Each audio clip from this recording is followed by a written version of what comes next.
تو آج ہم بات کر رہے ہیں ہارپر لی کے شہرآفاق novel to kill a mocking bird per.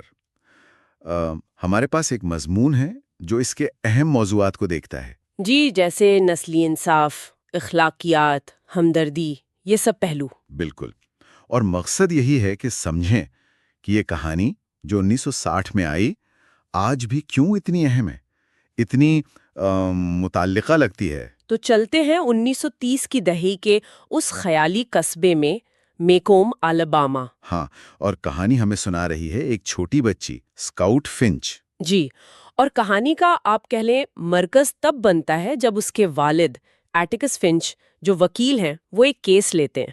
Tom Robinson کا کیس۔ بالکل، ایک سیاہ فام شخص جن پر ایک سفید فام عورت پر حملے کا وہ جھوٹا الزام ہے۔ اور یہیں سے معاشرے کی وہ جو چھپی ہوئی تقسیم ہے وہ سامنے آتی ہے۔ صحیح کہا، اور یہ ہمیں لاتا ہے ناول کے شاید سب سے تکلیف دہ موضوع کی طرف، نسلی ناانصافی۔ ٹام رابنسن کا جو مقدمہ ہے وہ صرف ایک کہانی کا حصہ نہیں بلکہ یہ اس دور کی ایک آپ کہیں تصویر ہے۔ ایک بہت ہی کربناک تصویر۔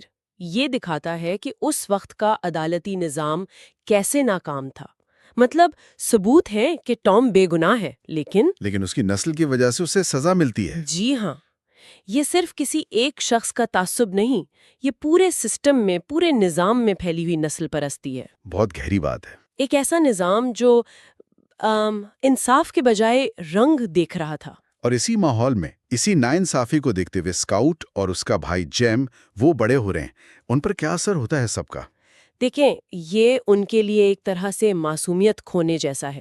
وہ اپنے ارد گرد کے لوگوں جنہیں وہ شاید اچھا سمجھتے تھے، ان کے اندر کا تعصب، ان کی منافقت دیکھتے ہیں۔ مشکل تجربہ ہوگا بچوں کے لیے۔ بہت، لیکن ساتھ ہی وہ اپنے والد ایٹیکس سے بہت کچھ سیکھتے ہیں، دیانتداری، ہمت، اور سب سے اہم کہ مشکل وقت میں بھی صحیح کام کیسے کرنا ہے۔ ایتھکس کا کردار تو واقعی ایک مثال ہے۔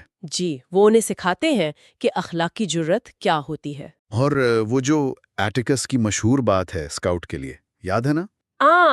وہ ہمدردی والی بات کہ تم کسی کو تب تک نہیں سمجھ سکتے جب تک تم اس کے زاویے سے نہ دیکھو، جب تک تم اس کی جلد میں داخل ہو کر اس میں گھوم نہ لو۔ کتنا گہرا پیغام ہے ہمدردی کا۔ بالکل، اور یہ صرف کہنے کی بات نہیں، ایٹیکس خود اس پر عمل کرتے ہیں۔